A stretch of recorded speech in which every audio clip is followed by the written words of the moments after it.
Hello everybody, welcome back to my channel. In this tutorial, I would like to talk about how to use Kfold in order to evaluate the performance of our predictive models better. So I'm going to follow the previous tutorial that I did on how to apply linear regression using sklearn. In the case that you haven't seen it, I recommend you to check it out. Anyway, here I'm going to do a quick review on that, and then I'm going to use Kfold in order to evaluate the performance of my predictive model. So let's jump in the code. At the beginning, I'm going to import the necessary libraries, such as pandas and numpy. And from sklearn specifically, I'm loading label encoder, linear regression, train test split, and Kfold, which I use for the Kfold, and then the metrics for the performance of my predictive model. So let's load them. And as the data, I'm going to use Airbnb New York data in 2019. These are the columns that we are dealing with. So this dataset is including various information about the rooms and their host, such as the location of the rooms, the room type, the price, the minimum nights, number of the reviews, last reviews, and so on. So the target variable that we would like to predict is the price of the room based on its various variables. So the first step is to convert some of categorical variables into dummy variables. So specifically, I'm interested to convert my neighborhood groups and my room type, which are two categorical variables that I have, into dummy variables. So in order to show you what are the values that we are dealing with, so let's do the value counts on my specific column. That we can see we have 5 levels in the neighborhood group. That here we can see the number of observations. And this is going to be the same for the room type. So I'm going to check what are the types that I have in the rooms, which are entire home, private room, and shared room.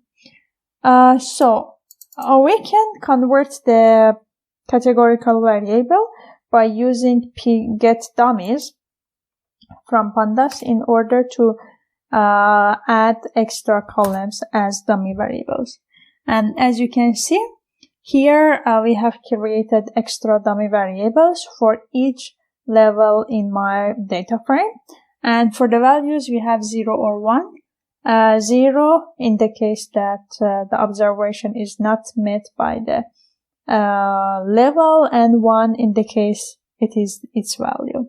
So in the first case, in the first observation, we can see this room is in the area of the Brooklyn. And in the second case, we can see it is part of Manhattan. So here we are going to add back these dummy variables into my main dataset, and I'm going to do the same for room types, creating dummy variables, and by using join, I'm adding them in my data frame. So let's check the columns of my dataset. Columns. Okay, and as you can see, we have extra columns, which are the dummy variables that we have created in the previous step. So the next step is that I'm going to fill the null values. So I'm going to put 0 for the review per month if we have null in the observations. There we go, and I'm going to drop last review, which is a date-based variable that I'm not going to use right now. So let's assign the target variable, which is the price, and here I'm going to use specific columns which are numeric. for the data modeling. And as we can see here, they are my numerical variables. Anyway, I'm going to create my linear regression. I am splitting my data into the training and testing by dividing my data into train and test, 80% for training and 20% for testing.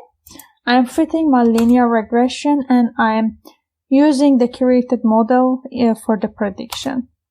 And here are the 3 KPI that I have used in order to evaluate my linear regression model, let's say predictability. And okay, these are the steps that we have seen anyway in the previous tutorial. So in order to find out better how my data is working really, how my model, is working really on the generally on the other data which haven't seen, I'm going to create different folds. These folds, which are exactly the partitions of my main data, are going to be used each time in a loop for testing and training. So, for example, here I am splitting my data into seven portions, and I'm saying don't shuffle my data. And here KF is a kind of object from the Kfold, and we can access them through KF split, and then in the parentheses I'm going to pass my main data frame. So there we go. Here, as you can see, it is a generator object, which we are not going to use it in this way. So as I said, we are splitting our data into 7 portions. So we are going to get out of KF split Airbnb, we are going to get the train index and the test index. And then we are going to use this train and test index for splitting my data. So let's say in this case, let me specify better. I'm using my train index from my data in order to select the main dataset for the training and the test index for the dataset for testing. I'm going to do the same. I'm going to use the same index for splitting my target variable, which is yTrain and yTest. And then I'm going to use this data for the training of my linear regression, for the prediction, and for finding out the root mean squared error. And then I'm going to save this result into a variable, and I'm going to add it to a list which I have created before. So this is all the process which is happening in the Kfold procedure, that each time we are splitting our dataset, and we are using once each part for the testing, for the training, and the rest for the testing. And this goes on. So let me run this. Of course, you cannot identify my list. So there we go. And here in the metric output, I can see all the result of my Kfold, which are 7. And then we can see how my model is performed in different iterations. So we have the least value as 174 and the highest value as 276. So, well, we can see my result is not changing that much. So more or less we can say the model that we have trained is average. And in order to aggregate all of them together, we can apply mean or median in order to have one KPI to evaluate the general performance of our model. So that's it. I hope you enjoyed it. In the next tutorial, I'm going to deep dive more on how to create extra feature in order to improve the performance of the predictive model. So stay tuned and hope to see you soon. Thank you.